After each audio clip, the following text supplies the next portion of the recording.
নমস্কার viewers, finance with মোলা চ্যানেলে আপনাদের স্বাগত। জানেন, এক অদ্ভুত পাগলের পাল্লায় পড়া গেছে। এক স্বেচ্ছাচারী পাগল, এই মোহাম্মদ বিন তুগলকের কথা শুনেছিলাম। এক স্বেচ্ছাচারী মোহাম্মদ বিন তুগলক, আমাদের ট্রাম্প চাচা।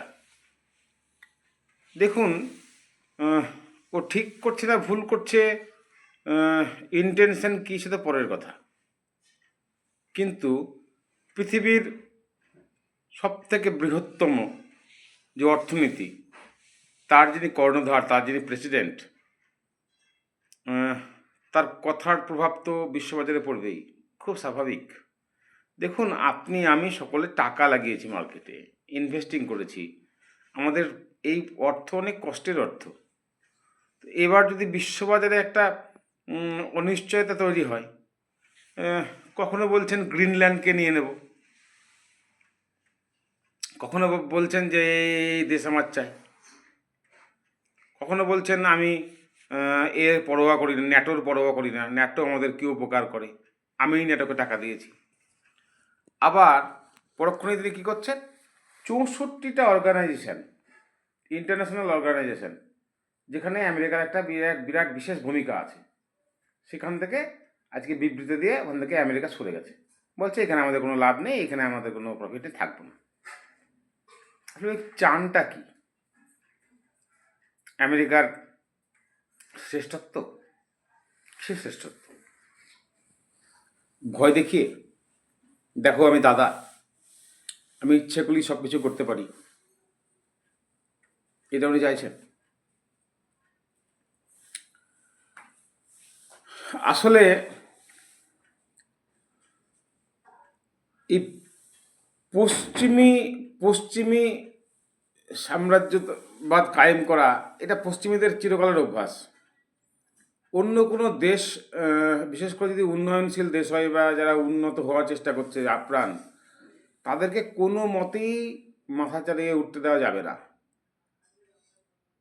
বিশেষ করে চীন, রাশিয়া, এখন নতুন করে ভারত কি বলছে যে 500% ট্যারিফ পেয়ে দেবো। চিন্তা করুন। আচ্ছা, 500% যদি ট্যারিফ পেয়ে, তুমি এমন কি বিরাট পণ্ডিতে ইন্ডিয়ান আইটি নিয়ে তোমার চলে, ইন্ডিয়ান মেডিসিন, মেডিসিন তো একটা উৎপাদন করতে পারো না, ইন্ডিয়ান মেডিসিন নিয়ে চলে, তা 500% ট্যাক্সটা পালে তখন কি হবে? তোমাদের ট্রিটমেন্ট কোন কোন জায়গায় যাবে? আসলে একটা ভয় দেখিয়ে, হুমকি দিয়ে, একটা ভীতি প্রদর্শন করে, একটা অস্থিরতা করে নিজেদের প্রভুত্ব কায়েম করার চেষ্টা। দেখো আমি আমেরিকা, আমি অনেক কিছু করে দিতে পারি, সাবধান হও। প্রথমে ছোটোখাটো ভয় দেখিয়ে দু একটা দেশ দখল করে। আসলে এই অভ্যাসটা, দেখুন এই মনরো আমাদের আমেরিকার প্রেসিডেন্ট মনরো ডকট্রিন বিখ্যাত। উনি বলেছিলেন যে আমরাই মালিক হব, পশ্চিমী এর আমরাই মালিক হব, ছলে বলে কথা, এইরকম একটা ব্যাপার স্যাপার ছিল। সেটা আমেরিকানরা অনেকটাই ছেড়ে দিয়েছিল মনরো ডকট্রিন থেকে। এই আবার আর এক মনরোর বাবা। এইভাবে চলতে থাকলে পরে বিশ্ব অর্থনীতিতে একটা ব্যাপক মন্দা দেখা দেবেই দেবে। তো সেটাই চলছে। এখন কার কতটা রেজিলিয়েন্স, কে কতটা ঘাত প্রতিঘাত সহ্য করতে পারে, চীন কি করবে, ইন্ডিয়া কি করবে, এখন দেখার। আর ট্রাম্প চাচাই বা কোথায় গিয়ে থামেন,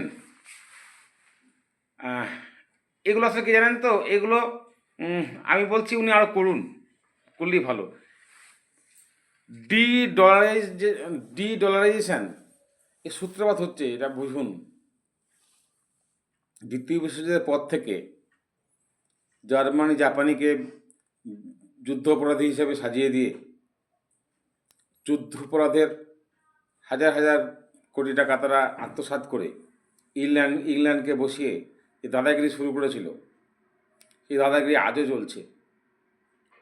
এই দাদাগিরি একদিন শেষ হবে। আর যখন দাদাগিরি শেষ হওয়ার অবস্থা যাবে না, আঁতে ঘা লাগবে, তখন যে কেউ এরকম পাগলামি করবে। ট্রাম্প চাচাও সেই পাগলামি করছে। দেখুন কি হয়। 500% ট্যাক্স চাপায়, না গ্রিনল্যান্ড দখল করে, আবার আবার কোনো নতুন নতুন কোনো সমীকরণ, রাজনৈতিক সমীকরণের সৃষ্টি হয়। লক্ষ্য রাখুন, ভয় পাবেন না। এরকম আসবে যাবে, কত ট্রাম্প এলো কত ট্রাম্প গেল, অর্থনীতি নিজের ছন্দে চলবে। কিছুদিনের জন্য ঝাপটা আসবে, দেখুন কি হয়, লক্ষ্য রাখুন। ভয় পাবেন না, স্টে ইনভেস্টেড থাকুন, এগিয়ে চলুন, ভালো কোম্পানিতে ইনভেস্টেড থাকুন। সকলে ভালো থাকবেন, সুস্থ থাকবেন। নমস্কার।